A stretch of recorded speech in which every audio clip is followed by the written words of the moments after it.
manage to stay involved and remain seemingly happy and adjusted to this awful world where the efforts of caring people pale in comparison to those who have power? It's easy.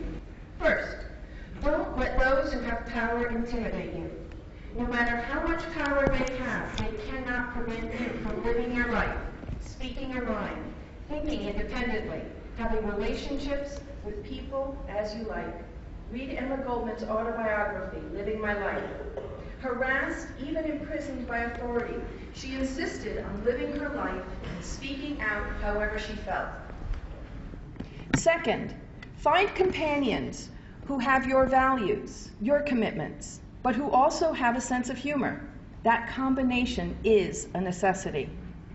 Third, notice how precise is my advice that I can confidently number it, the way scientists number things.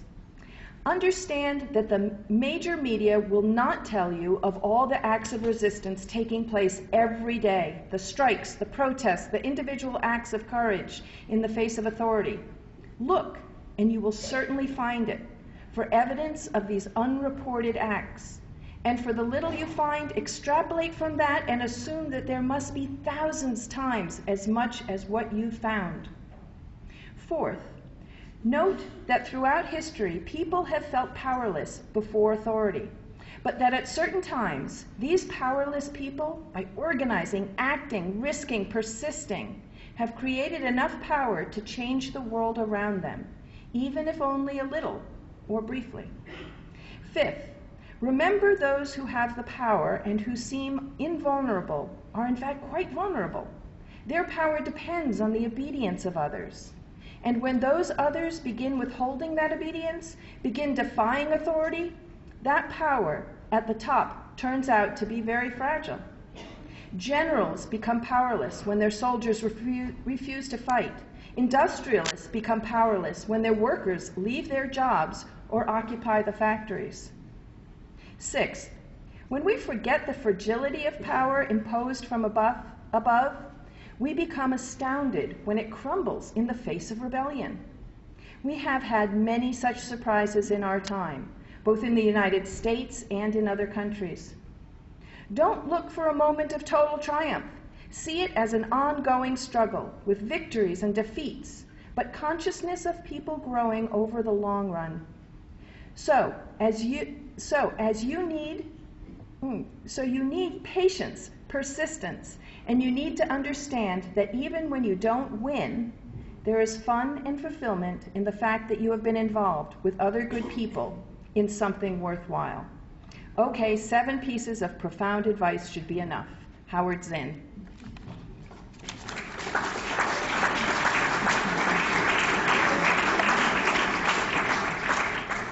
So with that, I'd like to introduce to you my fellow lecture series board member, and Ann Peterman, a good friend of tonight's speaker, and she'll introduce Clayton Thomas-Muller, who will give our spring lecture.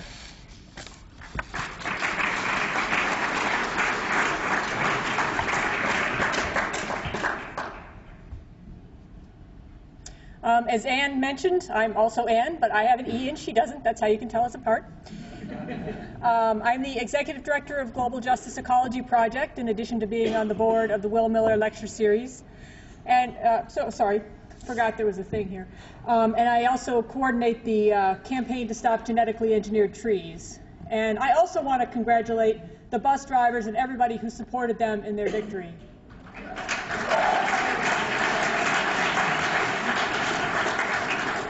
We heard about it all the way to Buffalo, where I live. So Clayton Thomas-Muller is a member of the Matthias Kalom Cree Nation, also known as, I'm going to bastardize the pronunciation, sorry Clayton, Pukatawagan. All right. In northern Manitoba, Canada, he is an organizer with Defenders of the Land and Idle No More, and the co-director of the Indigenous Tar Sands campaign. He was recognized as Utne Magazine as one of the top 30 under 30 activists in the U.S., though he's not under 30 anymore, and by Yes Magazine as a climate hero. And for the last 11 years, he has campaigned across Canada, Alaska, and the lower 48 states organizing in hundreds of First Nations, Alaska Native, and Native American communities in support of grassroots indigenous peoples' work to defend against the encroachment of the fossil fuel industry, especially the sprawling infrastructure of pipelines, refineries, and extraction associated with the Canadian tar sands. I first came to know Clayton at the United Nations Climate Conference in Copenhagen, Denmark in 2009. That was to be this pinnacle moment for the climate justice movement, and we created this Reclaim Power march out that was going to have a people's assembly on the outside with all of the voices, all of the people that were not allowed on the inside. And we had this march out, and Clayton, with his powerful voice and his powerful drum, were right there in the beginning of the march, leading the march out. And indigenous peoples, organizations, activists, delegates, we all joined together for this unpermitted march out of the climate conference in protest of its corporate domination and the exclusion of people's voices. And the funny part about it was, because people went out without checking out with their badges, they weren't allowed back in. So almost all the civil society booths were completely empty, and in fact people put up signs saying, "Civil society has been excluded from the climate negotiations." It was very funny, the big civil society room totally empty. But it was very emblematic of what the United Nations Climate Conference has done over the years in silencing people. And Clayton has been at many of those and standing up for people's voices, especially indigenous people's voices who are shut out of the process. He's also on the board of Global Justice Ecology Project and has been an incredible asset and an incredible friend and ally in the struggle. So please join me in welcoming Clayton to Dakina, the occupied territory of the Abenaki people.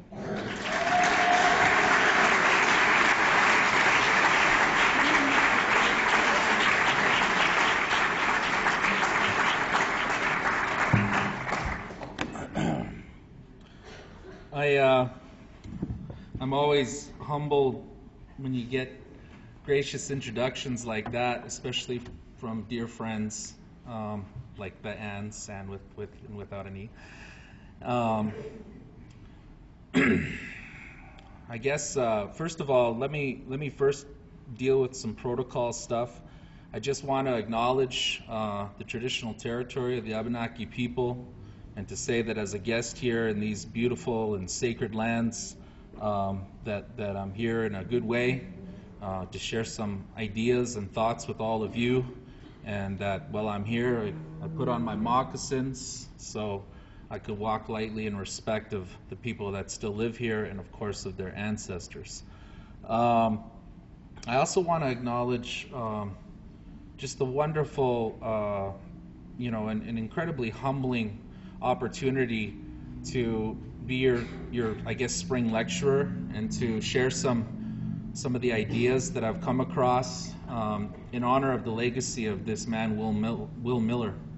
My dear friend Jahan spoke as part of the Will Miller series last year, and so I'm just really humbled to get to contribute to what is something that touches a lot of people, in particular young people, with refreshing, new, revolutionary thought, and it's really it really means something, especially given that I'm on the board of GJEP and everybody's all close. And anyway, I just wanted to acknowledge the organizers of tonight, the board members of the Will Miller Lecture Series, all the people that did postering, and all of you for showing up here tonight. So. I was invited here to talk about the tar sands, to talk about indigenous resistance, and to share some ideas with you about a concept known as the Native Rights-Based Strategic Framework as a social movement framework.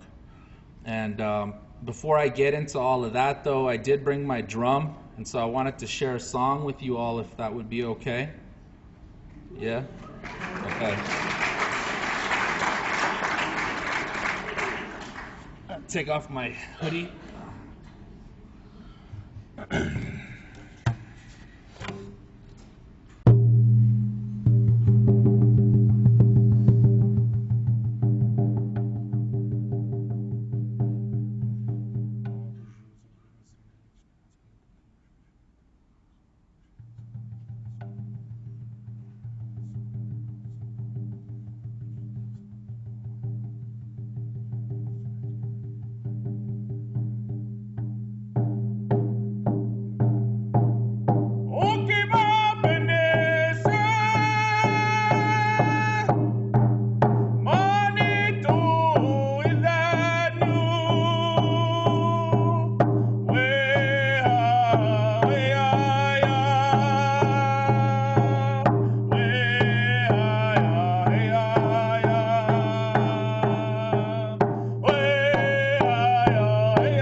get comfy. So, yeah, I'm really happy to be here in Vermont. It's an awesome place. Just spectacular movement organizing here. Wanted to also give a big shout out of respect to the victory that the bus drivers achieved. Is that correct? Yeah? Nothing but love for our workers. And I also want to give a big shout out to all the killer activists that are rocking out on this big pipeline fight here in Vermont, both the Line 9 stuff, but also this natural gas clipper line off of the Trans-Canada. Super exciting work that y'all are doing. For those of you that don't know, Rising Tide's having a big convergence here in Vermont, their national gathering to mobilize around this big fight against this pipeline. I believe it's June 5th and 6th. Check out Rising Tide North America's website, their Facebook group, for more information on that. I'm sure there's people here from the Vermont Rising Tide chapter that can share information about that convergence that's coming up, so make sure and plug into that. I guess a little bit of my own personal history to begin with. As mentioned, I come from Pugatawagan Cree Nation. It's a community of about 3,000 in northern Manitoba. How many of y'all know where North Dakota is? And yeah, so like if you go to like Grand Forks, North Dakota, and you drive 17 hours straight north, you'll get to where I come from. And we're at about the 56th parallel on the border of Saskatchewan and Manitoba on a river that on the map is called the Churchill River, but we call it the Missinipi. And we're known as Big River Cree people. And my family are predominantly fishermen. My father was a fisherman. All my brothers, they hunt and fish. That's what they do. And I did not grow up in our reserve, though. I spent my summers out in the bush with my great-grandparents when I was a child. I was blessed to have that kind of exposure. I remember in my lifetime riding dog sled to get around. And, I'm 36 years old now, for those of you that are wondering how old I am. But that's pretty dramatic, when you think about that. I remember being a little kid, and I remember when my uncle, he was a trapper, and he used to make all kinds of cash, and he hunted for fur, and that was his economic livelihood, like many indigenous peoples in Canada's north back in the day. And I always remember when he got a skidoo, or as they called them, a snow machine, and it was the most dramatic thing. He was like the richest Indian on earth because he had a freaking like motorized dog sled, And the reason I share that with you is because, I'm still kind of a young guy. I'm a father now. I've got two sons, a 7 and a 5-year-old, Jackson and Felix, back home in Ottawa, where we now live, the capital city of Canada. But, in my lifetime, I've seen things transition and shift from a place where, as a child, I remember Christmas time and riding across the frozen lake in my grandfather's dog sled and like looking out at the full moon and just being so magical, and going into my grandparents' cabin and having Christmas, and it was really, really special. There's warm bannock, freaking goose, like wild goose to eat, and moose meat, all kinds of delicious foods that represented the abundance of that sacred spot on Mother Earth where Creator put our people. And, flash forward to now, and it's a dramatically different landscape, we got satellite TV, we've got Wi-Fi on the reserve now, the 10-lane super free trade corridor freeway that they want to build from Nunavut to Panama is slated to be built right through my family's traditional trap line. We've already got the state, the provincial government, and developers trying to con my uncle, the one who got the snow machine, into signing over our land because there's really good gravel in our land for road building. And times have changed, and I spoke last night yesterday at a class, here on campus, and we got into a conversation in that class about tar sands, and I wanted to kind of start up, by describing that conversation I had with those students to all of you tonight before I jump into, I guess, the main message that I brought to y'all. And the conversation that we had last night was really unpacking this thing that I find people in America have a hard time unpacking, and it's called capitalism, right? Or the C word, right?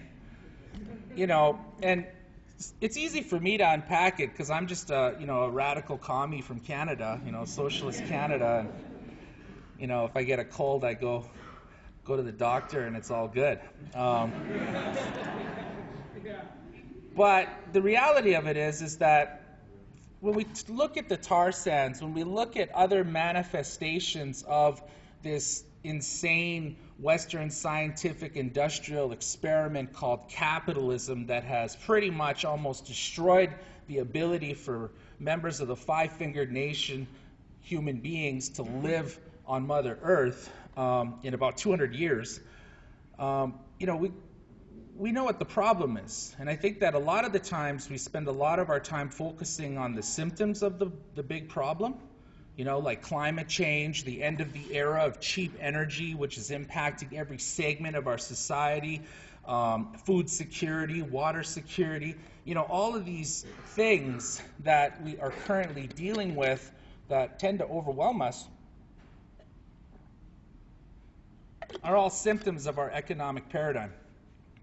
And, I just put it to you that until we, as a movement, start organizing in a way that directly confronts this economic paradigm and that stops business as usual, we're going to continue to be spinning our tires. Now, that's not to say that we don't need to keep doing the interventions in Congress or the interventions at the state level, that we shouldn't continue doing all of these things, but we really got to collectively invest in building a profound social movement that dwarfs the organizing efforts of those involved in the civil rights movement, because this issue of climate change essentially is the civil rights issue of this generation. And it requires a response from every facet of society. And for that response, though, to be successful and for convergence to actually occur between all of the classes and races and gender divisions that exist today, we've really got to get real about being comfortable talking about capitalism or free market neoliberal economics or whatever you want to describe it as, imperialism. We got to get comfortable with using those words. We need to normalize those things, and we need to also identify the fact that this narrative around, the founding documents of this whole country and the identity of being from the United States of America, this idea of the right to pursue freedom and wealth and get really crazy rich and consume as much as you want, it's right in the founding documents, okay? And we got to really start to unpack some of those concepts and mechanisms of indoctrination if we're really going to get to the root of solving some of the global triple crisis that we're facing.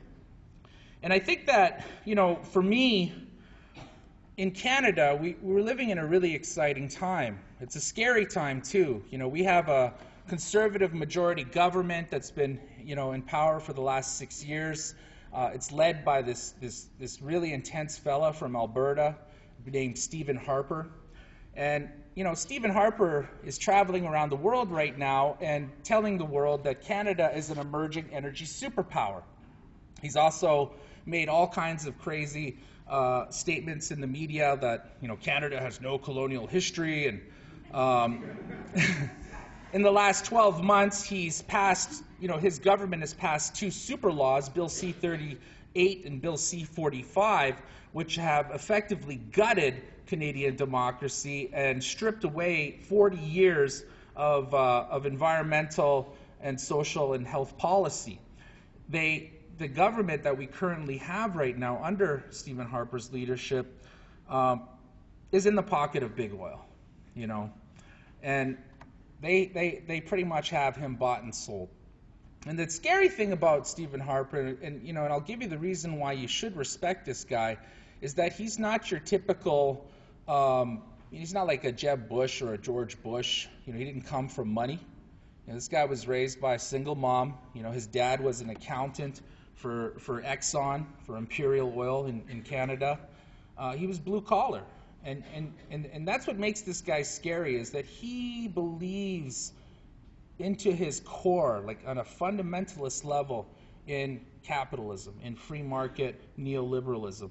And when we, in the kind of capitalism that Stephen Harper is selling, or rather shoving down the throats of Canadians and First Nations alike, the way that I describe it is that this is not your grandfather's capitalism, okay? The kind of neoliberal agenda that's on the table today, and all of its ugly manifestations, like the tar sands, this is a very violent and aggressive, scary thing, that is creating life and death scenarios all across the planet, and especially in communities that are bearing the brunt of the externalized costs that big oil puts onto them, in places like Fort Chipewyan, for example.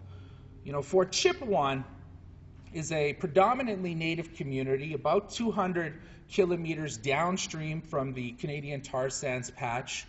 The Athabasca River, a beautiful, powerful northern river that flows right to the Arctic. It represents a sixth of North America's freshwater resources, and it goes right through the heart of the tar sands. It actually starts in Banff from a glacier, and then it collects, water and stuff, and it goes north, and it goes through Edmonton, and then up through Fort McMurray, where the tar sands are, and it goes into the Athabasca Delta, which is the world's second largest freshwater delta on the planet. It's home to tens of millions of migratory birds that fly there and have their little babies every spring. It's also the place where the Dene and Cree and Métis people of that territory have utilized, for a food source for millennia. And this area, this community, this little village of Fort Chipewyan, in the last 10 years, there's been over 100 deaths from rare cancers and other autoimmune diseases. The government of Alberta did a study on the cancer incidence in Fort Chipewyan and concluded that the native people in that community have an elevated rate of cancer compared to the regular population of Alberta, 30% higher. 6 of those 100 cases of cancer that killed people were a rare form of bile duct cancer that has been scientifically linked to the long-term exposure to polycyclic aromatic hydrocarbons, okay, oil.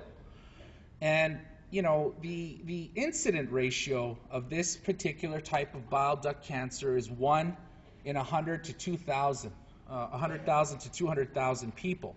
And so for 6 cases of this rare form of cancer to occur in a population sample of 1,200 people, well, it's just statistically impossible, okay? And, what that represents here, is a real scandalous and dirty, side of the economic agenda of the Alberta government and the federal government of Canada, the agenda of Stephen Harper.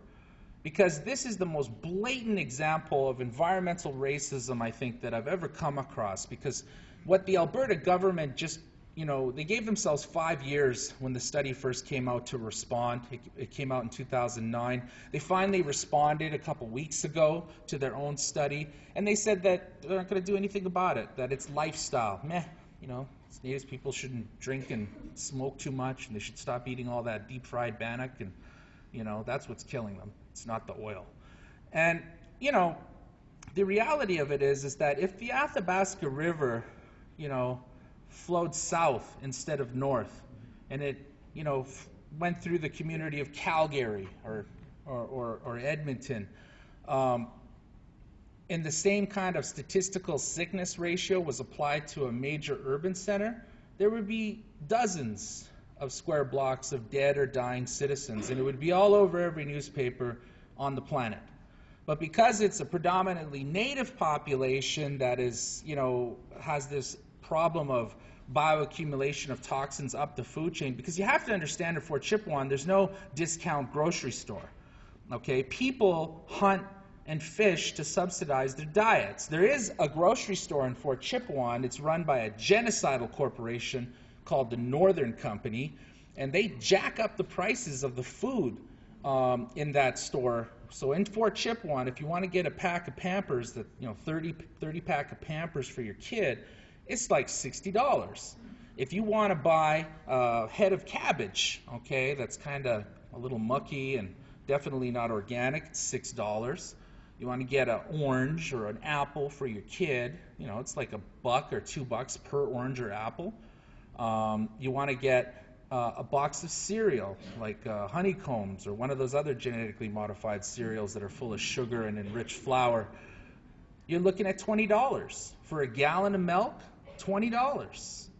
And so people eat from the land, like they always have. And it's better to eat from the land, especially when you're native, because we're predisposed to get diabetes when we eat all this Western food. And so the fact of the matter is that the reason that there's high elevated rates of cancer in this community and other native communities all the way downstream from the tar sands is because we are the land and the land is us. We drink the water, we eat from the land, we harvest our medicines from the land as native people. We do that in northern Manitoba just like the Cree and Dene people do in Fort Chipewyan. And so, what we've been tasked with over the last decade, since the major environmental organizations and foundations, the funders of the movement, kind of woke up and realized how insane, the ambitions were around to develop the tar sands. Make no mistake, Native people have been resisting the tar sands for the better part of 2 decades. But it was really in line with the Iraq War, where the tar sands became economically viable just in the last 10, 15 years. With the consistent manipulation, if you will, of U.S. foreign policy of oil-producing economies around the planet, through a never-ending war on terror, it's driven up the price of oil falsely, thereby making marginal forms of energy like the tar sands economically viable. And so it's only been in the last 10 years, 15 years that the tar sands has really become a moneymaker. But if you follow the trajectory of the development and expansion of the tar sands, you'll see that in impacted communities downstream, the levels of cancer completely match those same scales. And so, for us right now, where we live in Canada, it's an exciting time. I wanted to get back to that. How many of y'all have heard of Idle No More? Yeah? A couple of you. Well, Idle No More exploded onto the scene last year. It's a social movement, an indigenous people's social movement, predominantly led by our indigenous women. And I'm really excited to be a part of it. And what it came out of essentially was a response to these psychotic super laws that our government slammed down our throats, and specifically in response to Bill C-45. Because what Bill C-45 did was it essentially opened up and took away all protections of water. So pipeline companies could essentially build pipelines over rivers or across rivers or under lakes without an environmental impact assessment. And this created a major response, especially from our Native women, because there's a profound metaphor that the Idle No More social movement represents. Because in Canada, in places like the tar sands, the most vulnerable population, of course, always ends up being Indigenous women. They represent the most vulnerable and economically dispossessed segment of Canadian population. In Fort McMurray, if you want to rent an apartment there, a 500 square foot little one-bedroom apartment, it costs you $3,000. And so there's an entirely new classification of homelessness in Fort McMurray, where you see Native women who are stuck in abusive relationships, staying in those abusive relationships because they can't afford their own apartment, and they have kids. And I think that when the Harper government introduced these super laws, it created this amazing response to defend the water, to really focus in and lift up the fact that in every community, not just in the tar sands, but in every community across Canada that's being affected by this thing called the Harper Economic Action Plan, which essentially is a $650 billion economic development initiative designed to further expand Canada's energy and mining industry. And so when you take a map of all of the communities, the First Nations, Inuit, and Métis communities in our country, and you overlay that map with all of the most toxic and polluting industry sectors, okay, mining, energy, mega hydro, clear-cut logging, you'll see that each and every one of these operations is within literally kilometers of a First Nations or other indigenous community. And so, what has happened essentially is that in every one of these communities, you have violence against women. Boomtown economics, and you see it right now here in the United States as well, in places like North Dakota, for example. How many of you heard of the Bakken Formation? Yeah? Well, one of the big issues in the Bakken is man camps, right? And so at these man camps, there's a type of culture that's introduced. And what that culture is, it's essentially, sorry, it's a heavy topic for me. I was just talking about anyway, sorry, just get.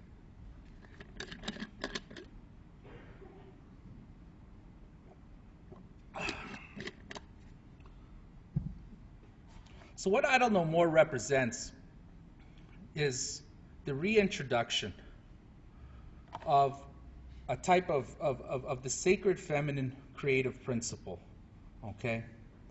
And I Don't Know More was founded by 4 women in Saskatchewan who just decided to start doing workshops in response to this legislation that was wrote by Big Oil to remove all environmental barriers to expanding tar sands and its associated infrastructure, and also mining.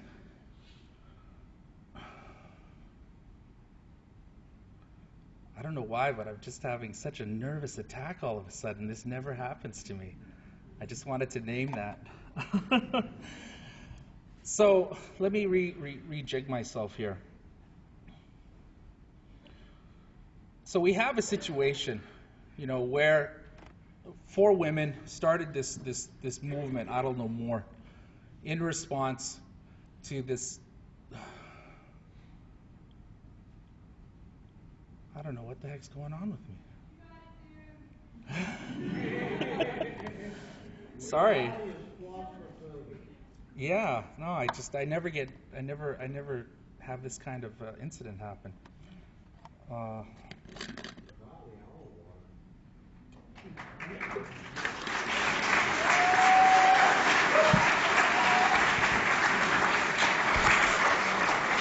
Appreciate this on.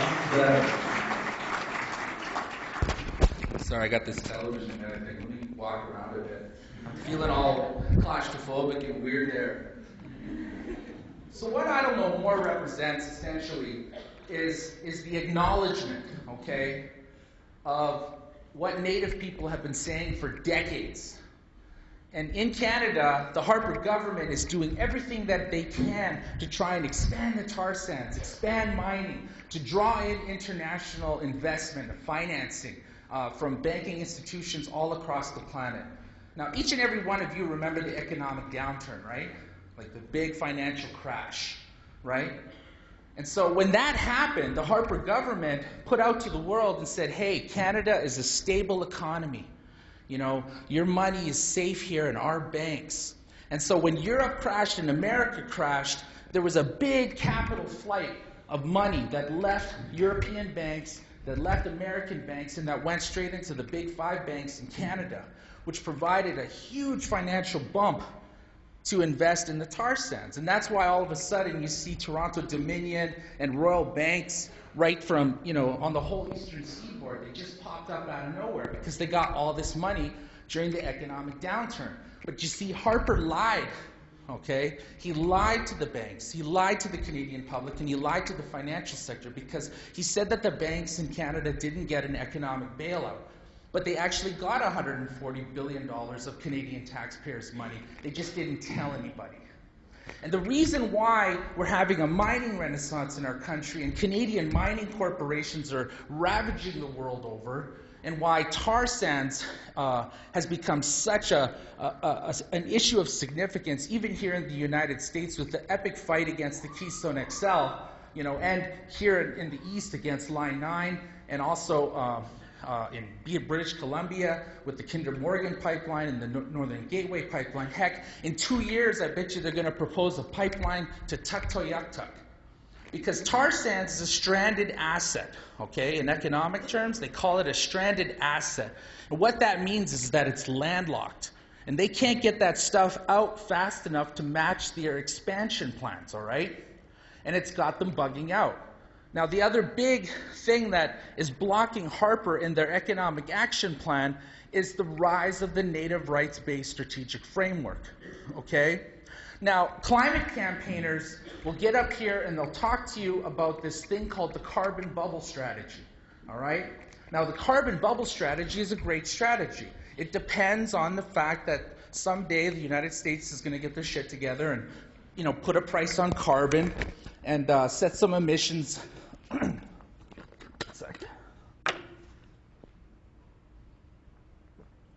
And set some emissions limits, some caps, okay? And that'll make extreme forms of energy, like in the tar sands, economically unviable, too expensive to produce, right?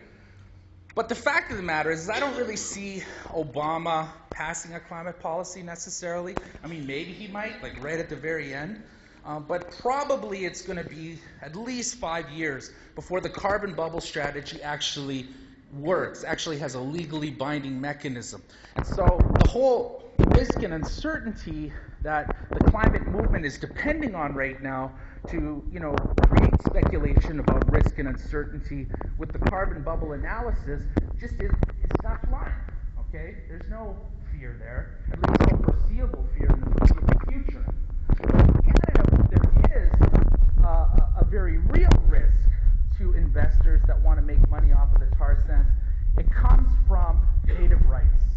Because in Canada, native rights, the right to hunt, fish, and trap, okay, and other, very, very important rights that we have as the first people of the land, they're actually woven right into the very fabric of the Canadian Constitution. Section 35 of our Constitution guarantees that Native people have the right to hunt, fish, and trap, and many other things too that are too complex to break down for you right now. But we also have the numbered treaties 1 through 11 in Canada that again give guaranteed land rights, okay, Aboriginal rights and title to the first people of the land. And Canada is a British common law system. In other words, our laws and our highest courts are all based on precedents, right?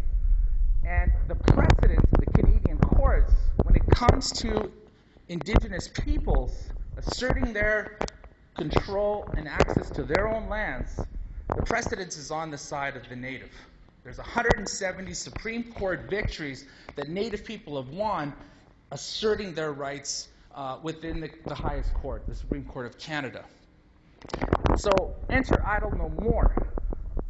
Idle No More, this movement that resulted in, at the height of Idle No More protests last year around Christmas, we had over 6 border crossings get shut down, okay? Every single train in the province of Ontario, our biggest province and our most populated province, was brought to a halt, okay? There was only 1 arrest out of all of those actions, all those nonviolent direct actions, only 1 arrest. And, what that signaled, essentially, was a kind of mainstreamifying or an acknowledgement of what has been known in many inner circles for a long time. And that is that indigenous peoples have the right to free, prior, and informed consent. It's enshrined in the laws of Canada. Canada has been breaking their own laws and falsely advertising to the financial sector of the planet, saying, we're open for business, invest in the tar sands. But they haven't talked about the simple fact that they're going to lose soon, okay? Indigenous peoples are going to win within the legal regulatory framework of Canada's system. We're going to.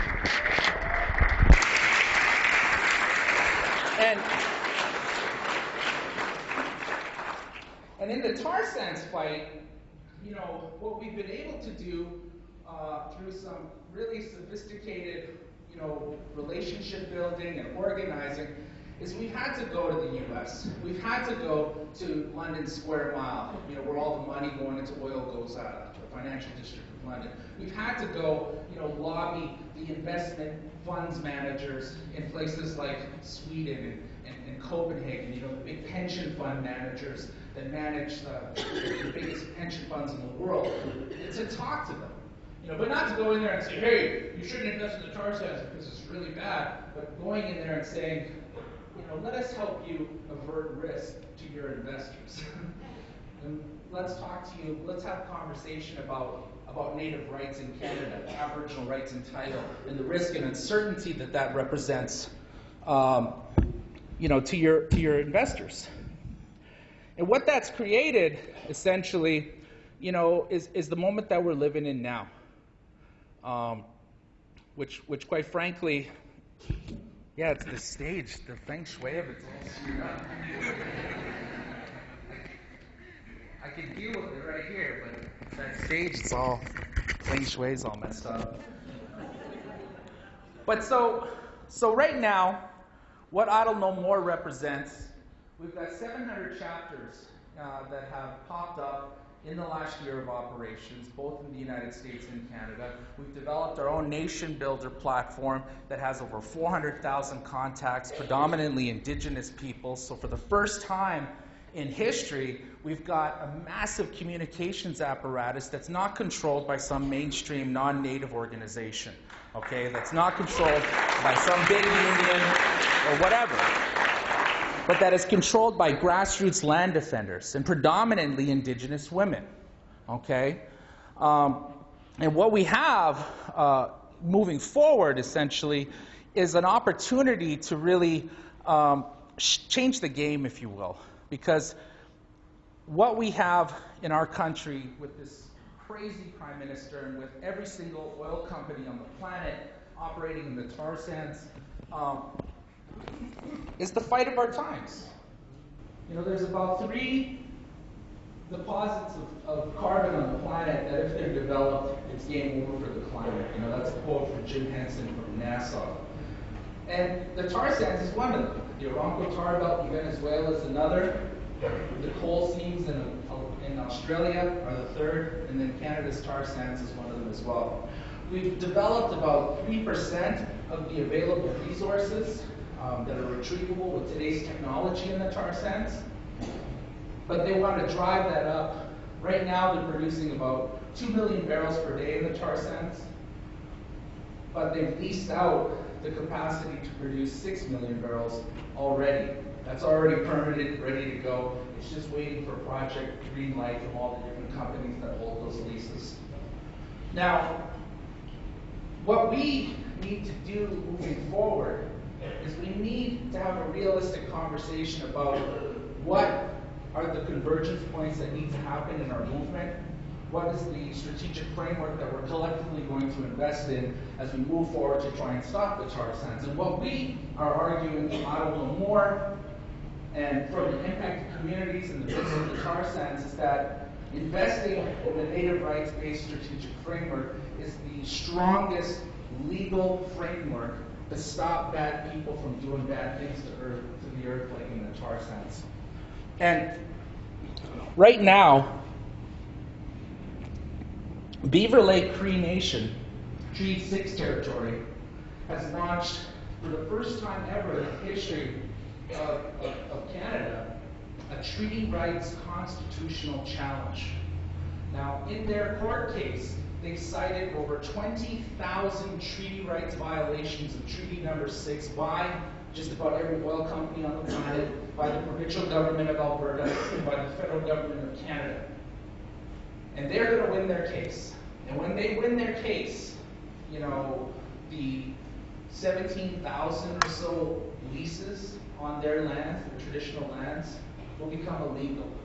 And more importantly, the precedents that their court case will establish will be that because they were not consulted, because they were not accommodated, which is law in Canada, corporations, provincial governments must consult First Nations and accommodate First Nations on any project that impacts traditional treaty territory. So when Beaver Lake wins this case, it'll spark off dozens and dozens of other similar lawsuits of First Nations that have been, you know, screwed over by big oil, you know, and by mining corporations and other extractive industries companies. And so all eyes are watching that case. Another important case to take into consideration is the case of Athabasca Chipewyan First Nation against Shell. And they too are utilizing Aboriginal rights and title as a legal intervention into Shell's plans to expand tar sands mining in their traditional territory. Now, ACFN just had rock star heavyweight Neil Young do a big national concert tour for them, which was amazing. They raised $1 million for their case. So that's a pretty exciting thing that we're watching too. But what all these things represent, okay, what all of these court cases represent is a shockwave, okay, that they're going to send through the financial sector. And while, you know, we cannot prove risk yet, the research is being done to prove it, we most certainly have a case to argue that there's a lot of uncertainty in Canada's investment climate. And a lot of it is directly tied into Canada's failure to reconcile its colonial history with Indigenous peoples. And a lot of, you know, that awakening and what the social movement I Don't Know More represents is a big freaking conversation about reconciliation, okay? And the fact that Canada's entire economic paradigm is built on suppressing Indigenous people's rights, okay? For Canada's economy as it currently exists to be successful, it's based on further dispossessing Indigenous peoples from their lands, you know, ensuring that they don't get in the way of mining companies or energy companies that want to go in there and wreak havoc. They certainly can't have them hunting, fishing, and trapping because that gets in the way. Can't have them doing Sundance ceremonies and, you know, harvesting medicines from their sacred sites because that gets in the way. And, you know, we have a moment right now, and that's what, you know, that's what I'm trying to articulate to you about what I Don't Know More represents.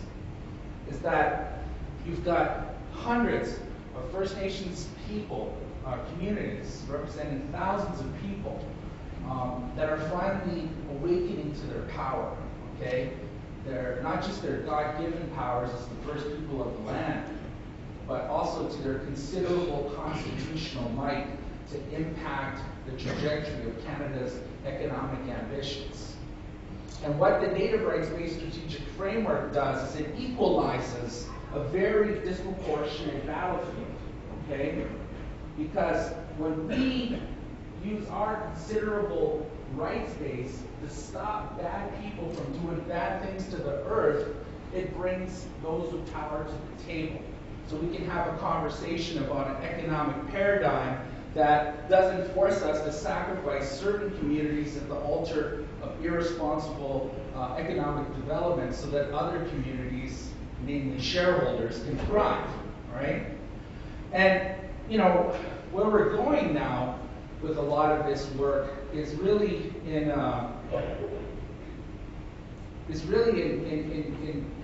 trying to marry that legal strategy, you know, with a comprehensive grassroots base building strategy, which is absolutely integral to success. And it's been the thing that has really, you know, I think made the tar sands campaign, the indigenous tar sands campaign, the most visible environmental campaign ever in the history of environmental campaigns. Has been because of the fact that that campaign has really taken a look at ensuring that communities are speaking for themselves, and really, bringing in and organizing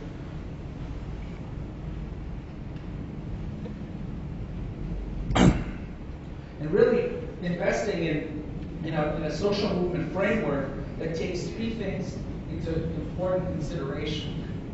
And that is organizing an anti-colonial, anti-racist, anti-oppression framework.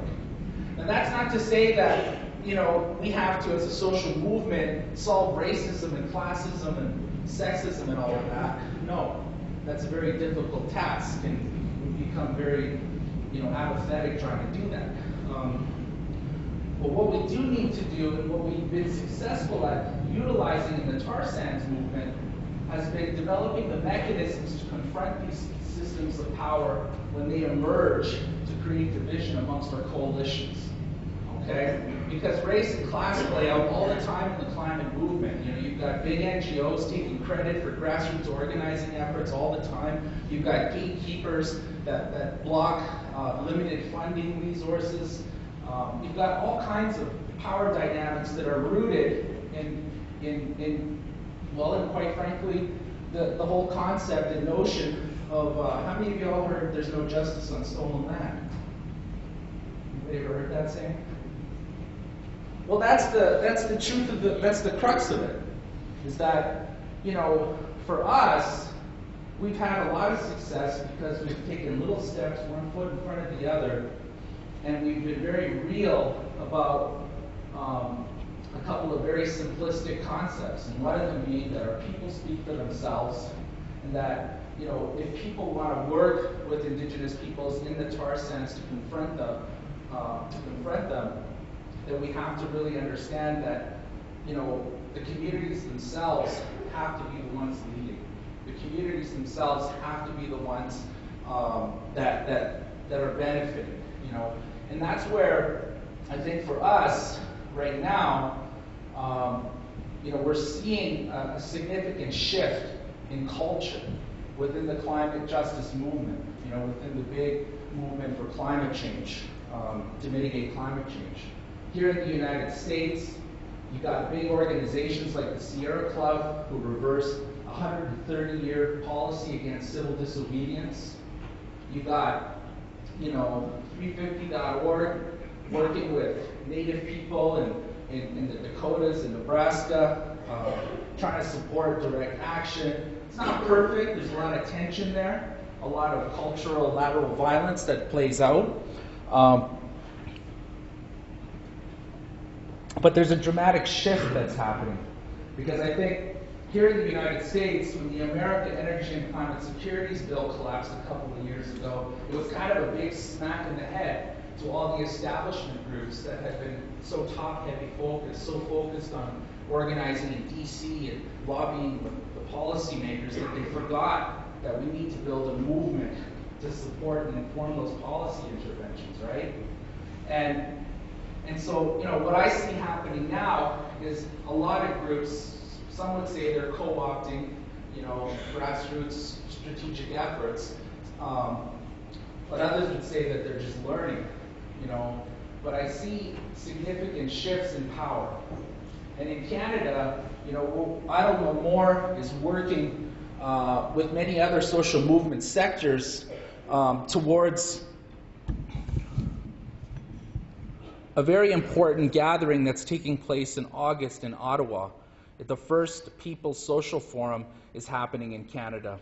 And this is going to be a very important time because, one of the things that we've been telling folks, and we're working with big labor on this as well, is that we've got some very short-term goals that we've got to achieve.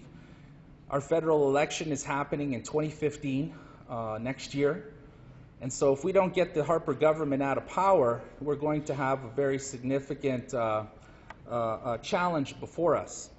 And so the social forum is going to be the place where diverse social movements, including the Quebec student movement, which brought out 500,000 students onto the streets of Montreal last year, together with the Idle No More movement, which saw 10,000 First Nations peoples marching through the streets of Ottawa last year, with big labor and the emergence of the biggest union in Canada, Unifor, which represents the workers in the tar sands.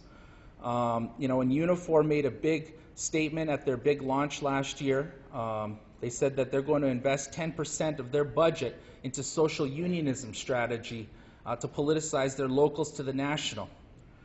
And that presents an interesting opportunity as far as they also committed to investing the same amount of resources into existing social movement apparatuses in Canada, like Idle No More, like the Quebec Student Social Movement.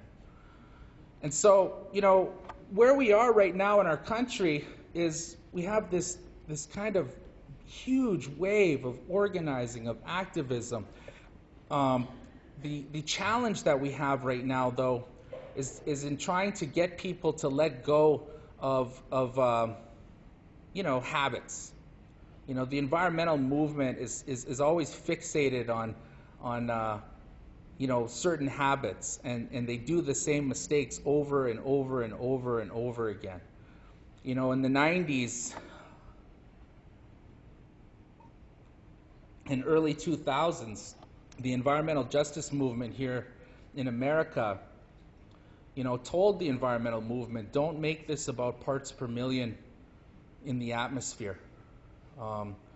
People are not going to march and put their bodies on the line over a narrative about the Earth's carbon cycling capacity and the thermal Halene cycles coming to a halt and this and that. No, that's not going to bring people into the streets. What's going to bring people into the streets is the stories of resiliency, okay? Of frontline communities that, even under the oppression of the biggest, most powerful oil companies on the planet, continue to live their way of life, continue to be connected to the sacredness of Mother Earth, and continue to advocate for their children's future. Those kinds of things are what bring people into the streets. That's what people are hungry for.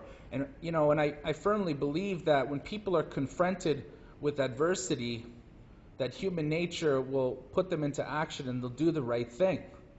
And so, where we are now, going into this next year with Idle No More and the Indigenous Tar Sands campaign, is really, first and foremost, trying to get Prime Minister Harper out of power. The challenge, though, and I think this is the part that many people have a hard time not becoming disempowered over, is that the options in the election, don't really address the problem. Because the official opposition party and the Liberal Party of Canada all have the same economic policies as the Conservative Party. And they all endorse tar sands expansion. They all support the pipelines, okay? They all support the mining renaissance, the explosion of mining development that's happening. They support business as usual. And so one of the things that we're tasked with, and I believe it's a similar situation here in the United States, is again going back to what the problem actually is and focusing on the problem and not the symptoms of the problem. Okay, back to that word, that dirty C word, capitalism. Okay? And I think that, for us, moving towards the social forum, this big convergence of labor, of student movements, of women's movements, of indigenous peoples movements this summer, we have a huge list of to-dos. And part of those to-dos is in making sure that, the communities that are standing up to assert their rights and title in the Canadian courts, that they have the money for their legal fees, okay? Because it's very expensive to do a constitutional treaty rights challenge. The Beaver Lake Cree Nations court case, when it's all said and done, will probably cost them around $10 to $17 million. And it's just absurd, yeah. But when you look at the history of environmentalism in Canada, the environmental movement, there hasn't been a major environmental victory ever without First Nations peoples at the helm of that struggle asserting their rights and title. Whether it was the James Bay Cree and their defeat of the Quebec mega hydroelectric expansion, or whether it was the Mackenzie Valley gas project, which saw a national referendum in a huge inquiry, the Berger inquiry in the 70s. Those Dene people stop that massive gas pipeline from being built. Or whether it's in British Columbia, you know, the big battles against forestry and the clear cutting of the temperate rainforests in that part of the world. It was Native people using native rights-based strategic and tactical frameworks supported by diverse social movements, including environmentalists and funders of those environmentalists, to achieve success. And so part of our challenge right now in Canada, in our social movement, is to come together in a way that, that sees an embracement, if you will, of the fact that, this whole native rights-based piece is actually the winning strategy. And it is actually, in a post-Bill C-45 era, it is the last best hope for not just First Nations people, but for all Canadians to protect their precious air, water, and land resources from the grips of big oil. Because the one area that our Harper government has not been able to strip away is the Constitution. And so those special priority land rights that are enshrined in the Canadian Constitution are what's blocking Harper from solidifying his economic action plan, okay? And so for us, moving forward, we need as much support as possible, from diverse social movement sectors to converge, okay? But the strategy that we're building has got to be more comprehensive than electoral cycles, and again, going back to what I was talking about, it's got to be economic in focus, economic disruption. The urgency of the situation that we face right now, this global triple crisis, the very real life and death situation that's playing out in communities, the assault on the rights of indigenous women, primarily in Canada. We really need to do something significant. And I think that part of the success will come from an embracement and an acknowledgement of Canada's history, by Canadians. And I think that that's happening now, through Idle No More. But these companies are evil. They've hired the former national chief of Canada, Phil Fontaine. This guy's like a folk hero in Indian country. He facilitated the apology of 100 years of Indian residential school, the stealing of Indian children by the state and the church. He facilitated the federal apology over that scandalous colonial history of Canada.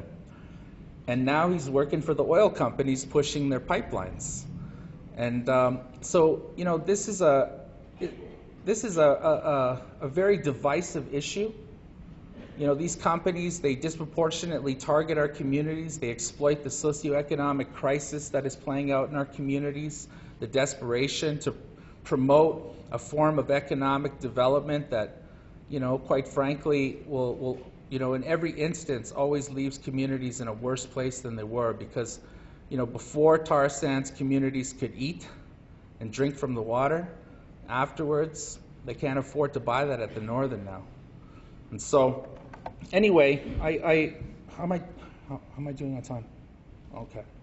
I want to open up to questions, because, and I want to apologize too. I don't know why I got so nervous there, but that's never happened to me. I had a nervous attack there.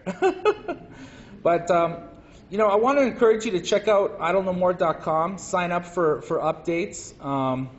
So please visit our website. Check out the polarisinstitute.org for information about our tar sands work, and check out the Tar Sands Solutions Network for the most up-to-date information, citable information. And I'll just open it up to comments and questions right now.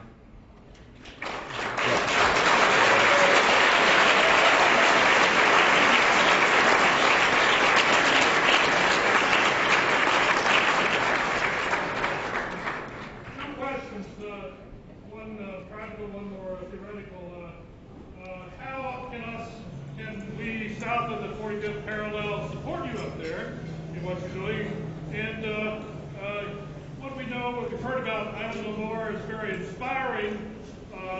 30, 40 years ago, the last big upsurge of indigenous rights was with the American Indian movement, AIM.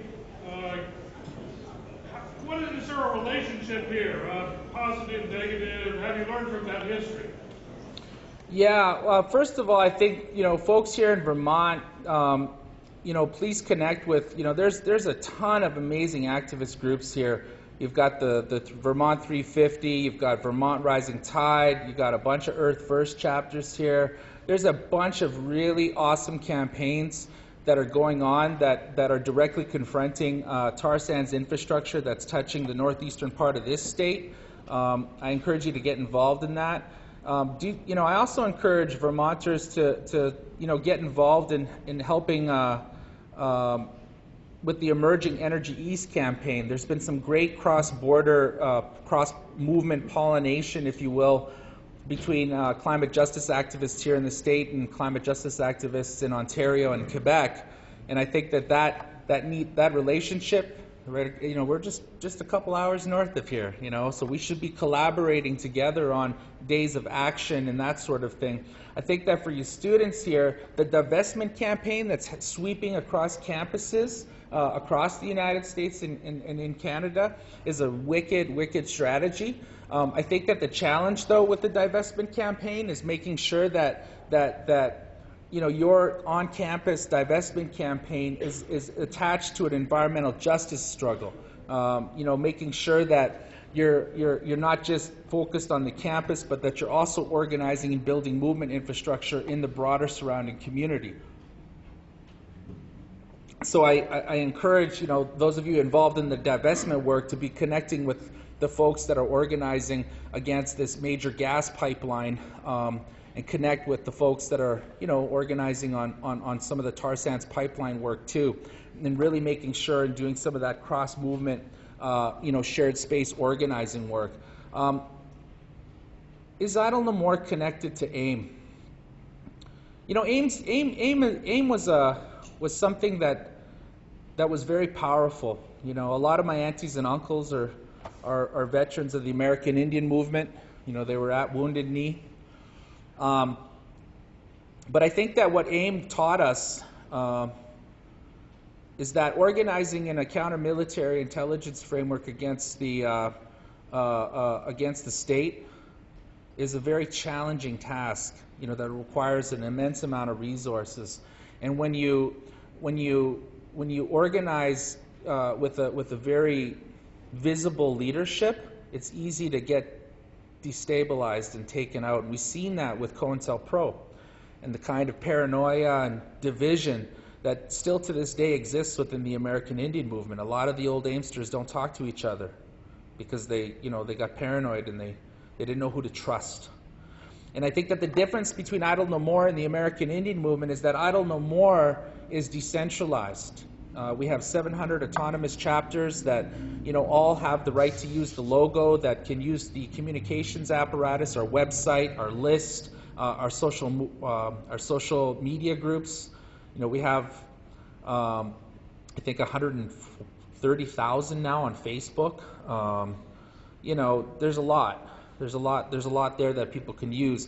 And I think that the other difference that Idle No More and AIM have is that AIM was real. There's another moniker that folks call AIM. They say assholes and moccasins because there was a lot of patriarchy, and it was a different time in the 70s and 80s. And I think that the difference between AIM and Idle No More is that Idle No More was founded by 3 First Nations women and 1 non-native settler backgrounded woman. And what I tried to articulate earlier in my talk before I got all nervous was that, Idle No More represents the introduction, the reintroduction of this principle of this sacred feminine creative principle into our body of politics, into our economics, into our social systems, and even our spiritual systems. And I think that is a very profound and powerful thing that is very necessary for this time, because in Canada we have the issue of murdered and missing Indigenous women. We've got over 1,000 Indigenous women that in the last 20 years have gone murdered or missing. You know, my own aunt, I have like, that's why I got choked up earlier, by the way. My own auntie, a couple of my aunties are on that list, you know, said they committed suicide, but they were murdered. And, you know, and I think that the correlation between the violence against Indigenous women in Canada and the failure of the police apparatus of the state to seek out justice and closure for those families, and how that's connected to our economic policy and what it promotes in terms of, you know, immense acts of violence against our most sacred Mother Earth in places like the tar sands, I think there's a connection there. And so that's the difference between Idle No More and AIM, is that Idle No More is very much a feminine thing that lifts up that sacred feminine creative principle as the core of community, organizing, you know, from a place of creation, you know, instead of confrontation and destruction and domination. And I think that that's a very profound difference between what AIM was and is and what Idle No More is and will grow into. So, you. So, my question is something we're talking about at the top of mind, which is if oil sands are here to stay, and I hope they're not, are there any strategies you can think of that might ease the controversy and compromises that you think could happen that both sides can agree upon? You know, I'm on a lot of listservs, and you know, a lot of science, tech, geeky listservs, and you know, and I hang out with a bunch of crazy ass PhD climate scientists, and there is no compromise from a scientific perspective, and morally, there shouldn't be a compromise. You know, in terms of the fact that, you know, there's 300,000 people that get killed every year from climate weather-related things. Like the current situation, as far as refugees globally, there's about, 14 million refugees within the UN system right now. 17 million, actually, if you include all of the Palestinians living in diaspora.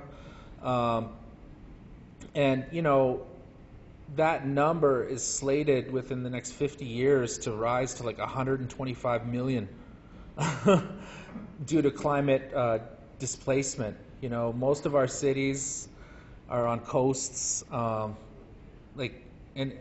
it's just, it's almost impossible to conceive. When you think about the tar sands and when you think about climate change, you got to almost think about it like you're in a science fiction movie, okay?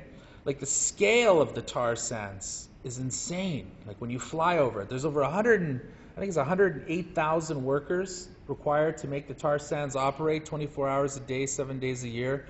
And like I said, that's only for 1.8 million barrels per day. They want to expand eventually to 10 million barrels a day. That's where the industry projections are going. And they are going to, on top of that, they want to nuclearize the tar sands. They want to build 13 nuclear reactors to generate the steam. Yeah, it's like straight out of science fiction. And so, you know, so there is no compromise. Like this is the most ugliest manifestation of the neoliberal agenda, okay? And I think that, you know, I do believe that we can stop the tar sands within the Canadian legal regulatory framework, utilizing the the native rights-based strategy that I explained to you this evening. But there's a whole host of other issues in terms of the lengths that America will go to secure that resource. It's the crown jewel of America's energy security strategy for the next century.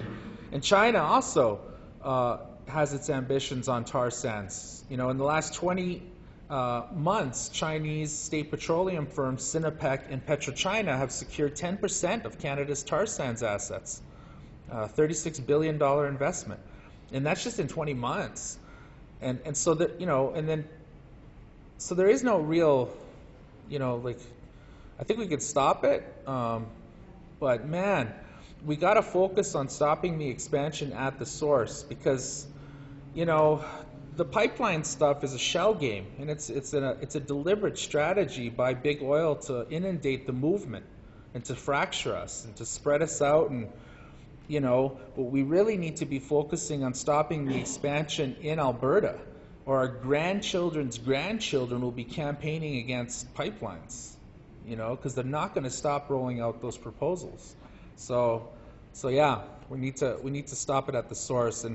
And no, there is no compromise. You know, like I said, there's 3 deposits of carbon on the planet that absolutely must stay in the ground if we're going to have any hope of effectively adapting to the climate change that we've already committed to.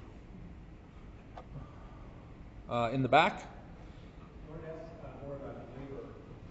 This bus driver strike we just had here in Burlington, well, one, there was actually a partial environmental component to it in terms of some environmental groups being on the picket lines, things like that, as saying that this, you know, we need more public transit. What made it really work was the drivers were very courageous, but there was also this incredible solidarity from the community and from other unions. That combination really worked, and they really needed each other. So I guess, you mentioned Unifor, what's the level? I mean, the Canadian labor movement is ahead of what the U.S. labor movement is, but is there that kind of collaboration, and how can you get labor numbers to stop to help stop tar sands production and oil? Like, where is that at? Well, Unifor, you know, is definitely loaded with contradictions. I mean, this is the union that represents the energy, like the tar sands and refinery workers of Canada, but they also passed a resolution, a union-wide resolution, calling for a moratorium on fracking in Canada. Okay? And, you know, and they've also made some pretty big commitments to investing in a social unionism strategy that mirrors a social movement strategy in Canada. Big labor in Canada is under incredible attack. You know, there's a suite of legislation that the Harper government is trying to pass this year that will introduce some measures that had devastating impacts on big labor here in the U.S., like around the fees and stuff. I can't remember what it is, but anyway, I think that Unifor is an absolutely critical partner in the state of Canada social movement today. We have developed through a gathering called the Port Elgin process, strategic framework for the union to utilize to operationalize their ambitions. It's called the Making Waves project. So I encourage you to check out Making Waves. Just Google Making Waves Unifor, which is a 5-point plan to help them, kind of be the union for everyone, like they said they are. But I think that Unifor plays a really incredible work in labor in general. Plays an incredibly important role. And I think that big labor in Canada and Idle No More social movement, the Indigenous people's social movement in Canada, if those two groups unite, work out their differences, and we see a marriage between the true owners of Canada's natural resources and the workers of Canada, I think that'll address some of the historical tensions between jobs versus the environment. Because, I think for far too long, we've seen tens of millions of dollars invested in the jobs versus environment stigma. And it plays out all the time. And I think that the environmental movement, I don't think that they can solve that stigma. It's a bit, there's a lot of money that's gone into creating that. And I think this is one of those moments where we need to be we need to pivot, we need to be the reed, in the rushing river, and not be the dam. And I do believe that in the next, couple of years here, that if Indigenous peoples and workers can unite, that's really going to be the pathway to an economic paradigm in Canada that is, based on justice, decolonization, anti-oppression, and anti-racism. And I think that, something to consider too about population demographics in Canada is that by 2016, 1 out of every 4 worker in our country will be Native. We have the youngest population in the country. 75% of our Native people in Canada are under the age of 30, 55% under the age of 25. And so we're living in a time right now where we have this population that is maturing and professionalizing and entering the workforce. And by 2016, we're going to have 25 cents of every dollar in our GDP controlled by the most historically marginalized population in the country.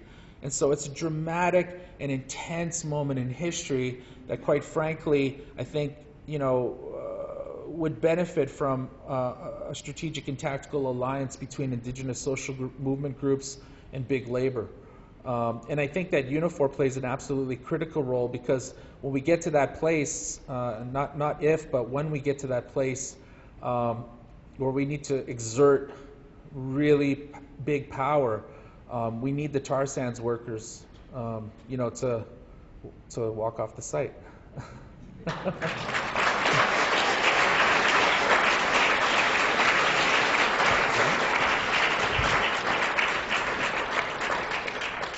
Okay, well, I guess that's all time we have. I really thank you, though, for coming and listening this evening. I'm super accessible on social media. If you have any questions or you want to know how to get further involved, please shoot me an email.